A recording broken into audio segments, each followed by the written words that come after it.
கர்ப்ப அறை அதற்குள் அங்கியின் பிரகாசமாய் அந்தரைக்குள் வந்திருந்து அறிய விந்து ரூபமாய் தன்னை ஒத்து நின்ற போது தடையறுத்து வெளியதாய் தங்க நற்பெருமை தந்து தலைவனாய் வளர்ந்ததே.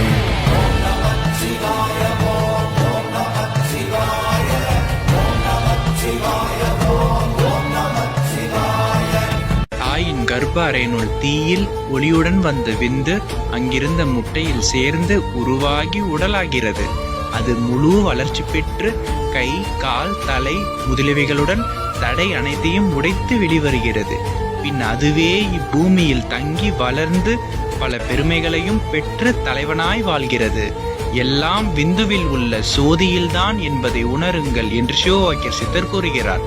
பிறப்பு என்பது விடுதலையாகவும் வளர்ச்சி என்பது சாதனையாகவும் பார்க்கப்படுகிறது.